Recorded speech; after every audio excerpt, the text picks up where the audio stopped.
Hello there, friends. Hope you're doing well wherever you may be. Welcome to Start Early Today, your daily dose of mindfulness and positivity. How has been your life? It's a good moment to take a look at where we are and become aware of the patterns that we are currently embodying.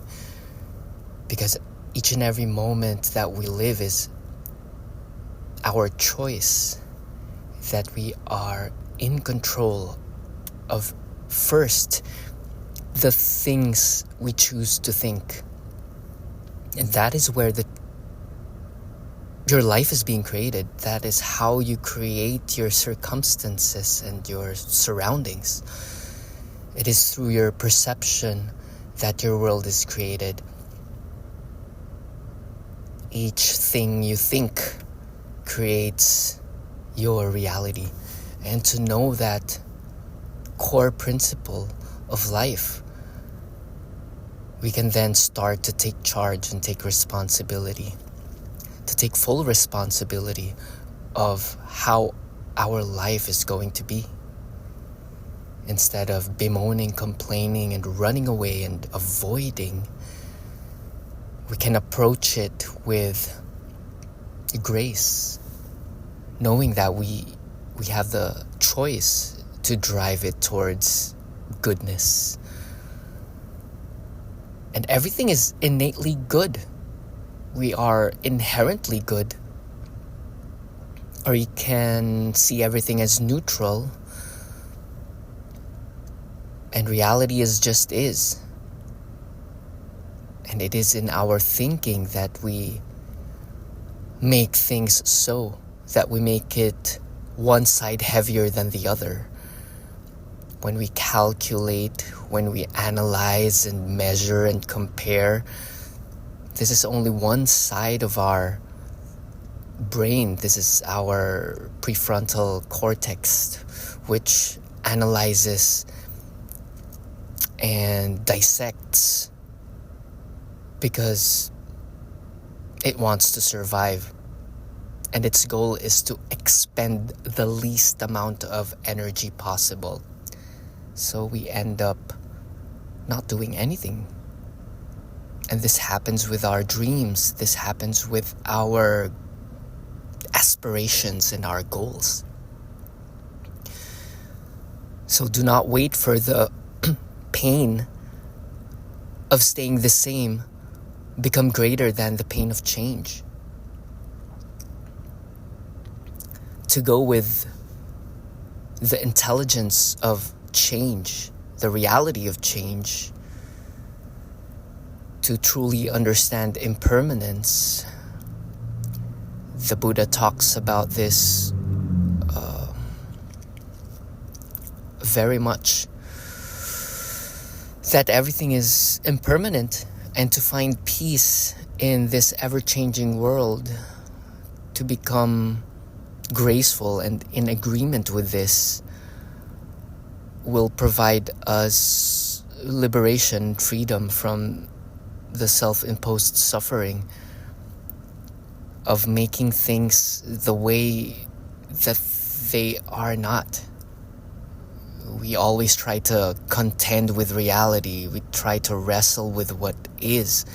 But to become a lover of what is the secret. To love the unlovable. To have no preferences. And this does not mean to become indifferent or dispassionate. This only means that we have a greater understanding of the way things are. It is from the start of when consciousness was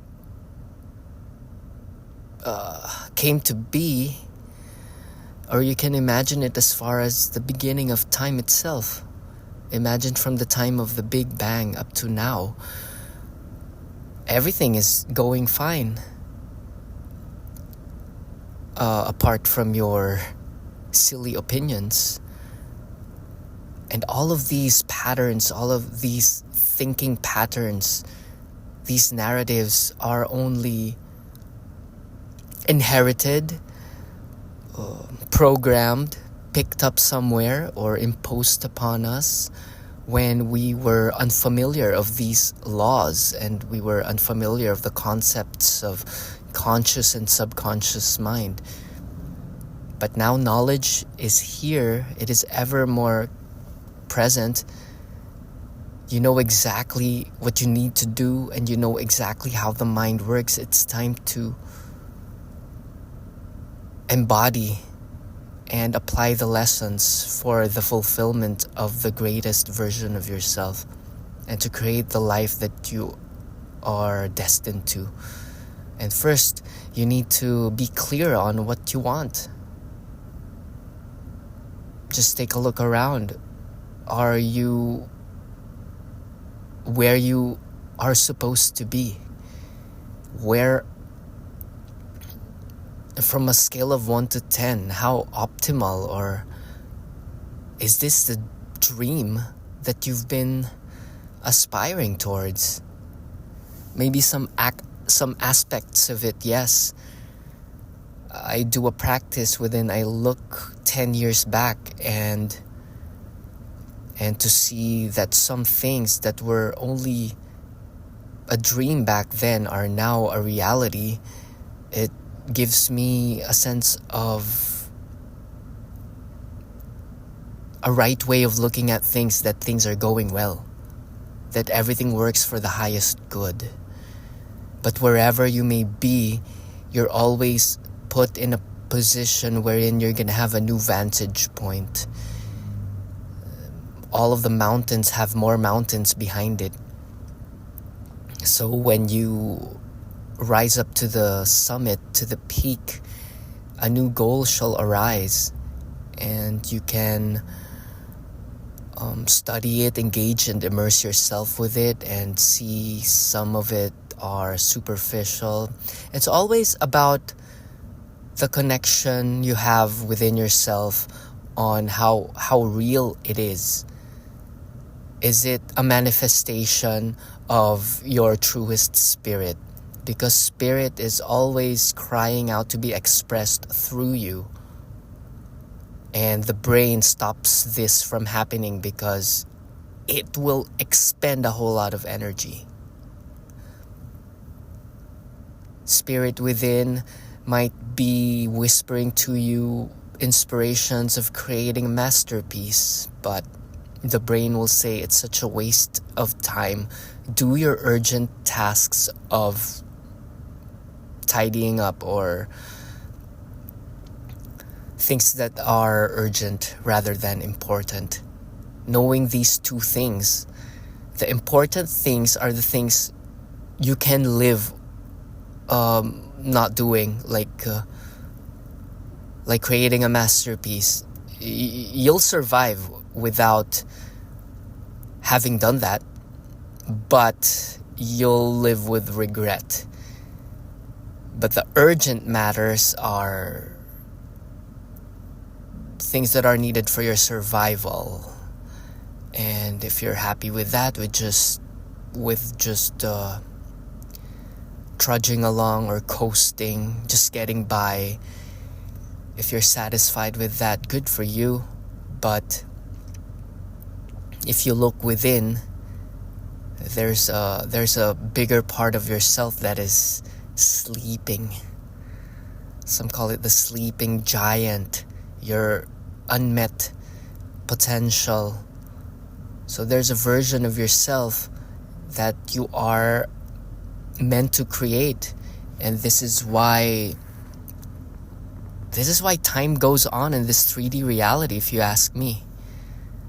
You become a better version of yourself as time progresses, as days go by, because what you have learned today, you'll apply tomorrow, and you'll do 1% better.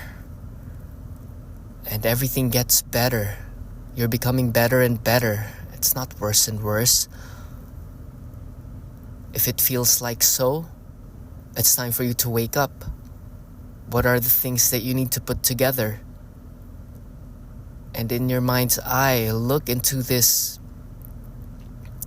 person that you dream and long to be. Who are the people that you look up to? Everything and everybody that you look up to are versions of yourself. So we are all interbeings. Everything that you see is yourself pushed out. So watch if you only see the things that are unliked in people. If you criticize, if you judge, watch that. Those are called projections, my friend. Those are the things in you that you refuse to look at. Therefore, you put it on somebody else. Basic psychology, my friend. So, what are your projections? This is, watch when you criticize this, someone is such and such, he or she should be like this, and turn that around. You're the one that's like that, because the mere fact you came up with it means it's you. It's an expression of you. And everybody has their own business that might be really too far away from the way that you're thinking. Nobody's really thinking about you. Their universe is different than your universe. Everybody's manifesting and just being themselves, undergoing their own journey, working with their own karmic duties in the world. Now, if they ask you for your opinion, that's a different thing. This is helping. But it's not up to you to infringe upon the opinions and the way others live their lives. You can only watch yourself if you are being triggered by other people's way of living. Have tea with Donald Trump. That will get you centered without judging how he is or his sides of the world or the way he believes and his actions. Just have tea with equanimity, as if you're spending time with a friend. And watch yourself when you have the urge to judge. See? If the things outside of you are inviting you to think thoughts of darkness, be thankful, because it's an opportunity to light up that spirit within you, the one that is good, the one that is infinite in understanding. Understand yourself, understand others, forgive yourself, forgive others, love yourself, and be great in skill. Know what there is to learn. You cannot do anything and everything, but you can work with what you learn. You must be capable of something right where you are, because that's your life. You're meeting the edge of reality as it is being created. As you think, feel, believe, you vibrate and you attract and you resonate people, things, and circumstance and events just by you feeling it and choosing your thoughts. Thoughts are there, but you don't need to think it all. And to not be affected by thoughts running in your head. Don't be a victim of existential dread and nihilistic concepts. They are just concepts. And yes, they might be real. Yes, they might be true in some level. But is it helpful to you? Is it nourishing you? And just be watchful of your feeling. Watch your joy level. You can always reach for the next best feeling thought. And it can be as simple as breathing and touching your sheets and listening to music and eating healthy food discovering a new exercise routine, a new way of writing. By the way, how's your writing, my friend? We do a lot of those on Substack and startearlytoday.com. And you'll never run out of combinations of things to cook. My favorite thing now is just one pans. We did a one pan pasta. I just threw in some leeks, onions, garlic, all at the same time. You just give it a good sear, season it up with salt and nutritional yeast. Has been my friend lately. And throw in your penne. Shout out to Banza and No Bull Burgers. They've been kind enough to send me some stuff because I post some videos of me cooking it. If you go to Make Pure Thy Heart on Instagram. And throw in the pasta. Throw in some water, which just enough to cover the pasta. Put the lid on, allow it to boil, stir once in a while. Remove the cover, add some vegan cheese. Squeeze some lemons and lemon rind. And that's it. Season it some more. Chop up a whole lot of herbs and there you go. You can do that with orzo, any pasta shape. And that's so easy. It's like a one-step dinner. You just throw it in the pot. Throw it in the fire. And let all the flavors melt together. And it's magic. People will be delighted that you made that. Then take a photo and share the recipe and share your feelings while you were doing it. Okay? So know how the mind works. That is the key component here. Know that your thoughts result in your beliefs, and what you believe causes you to feel, and your feeling, that's it. That is what creates your moment-to-moment existence. And people might say, who cares, we'll all go to dust anyways. What I say to that is the present moment is what really counts. Is thinking about that raising the quality of your present moment? What raises the quality of your present moment is dutiful, meaningful aspirations that you light up, and you get to engage in things that are of variety, certainty, significance, contribution, growth, and connection. And thinking of things as if they are unimportant and things are just about to end and it does not matter cuts yourself off from the connection to the divine.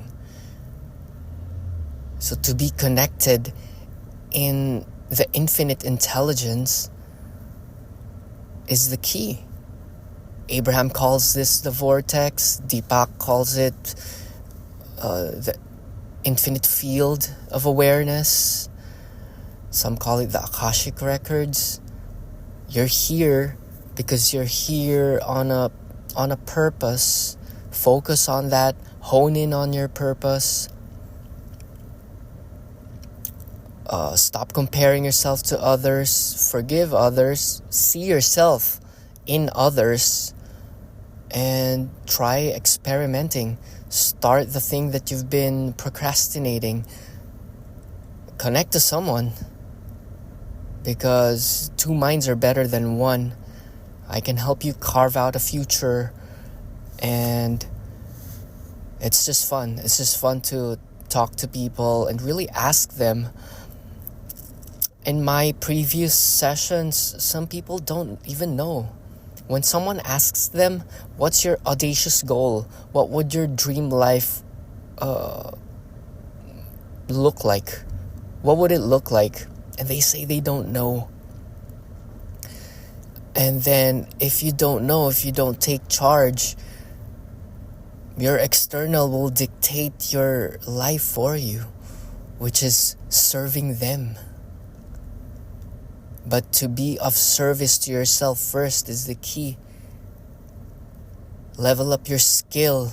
Get good at something that you enjoy. A game that you can play infinitely.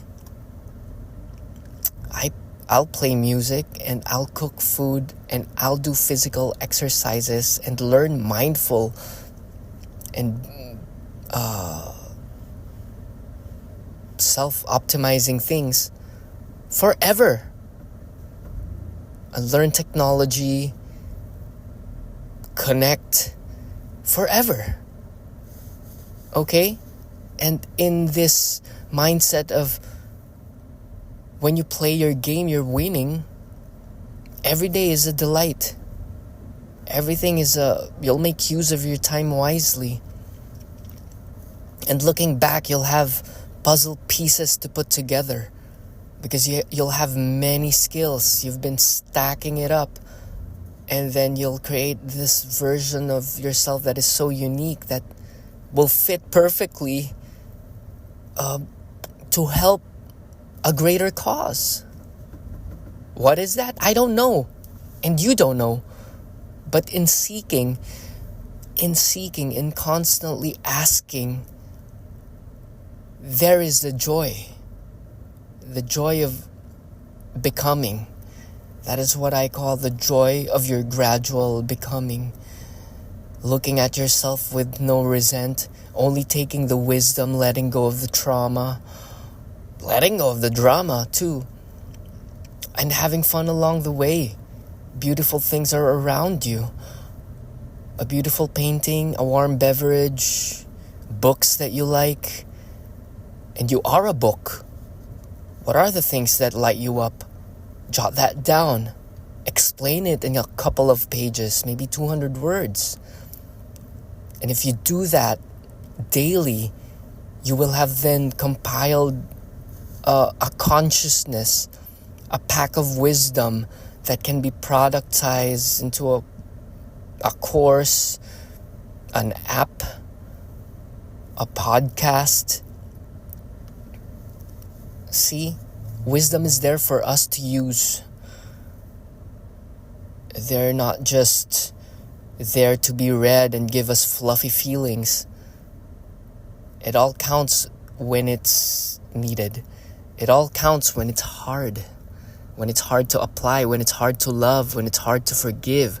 That's a good signal to be reminded to be, this is the time you become compassionate. This is the time for you to tap into your second wind of flow, of hard work. So dedicate yourself, design your day, become conscious of how you are spending your day. Okay, I'm all fired up. Feel free to check out past episodes. This is just me journaling my mind. This is me just writing in voice form. And this is just all out of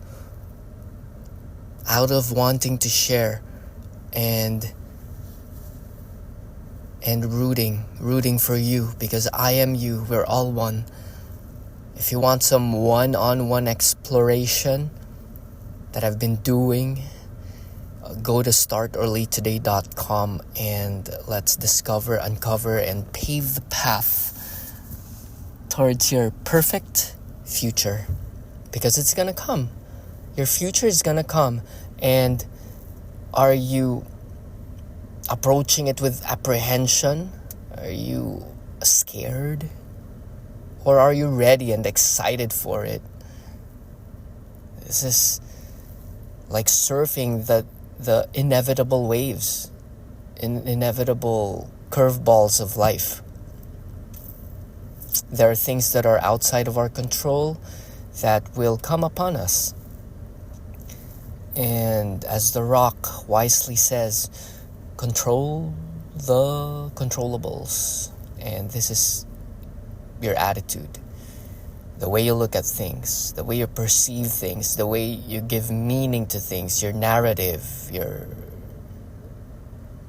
internal self-talk.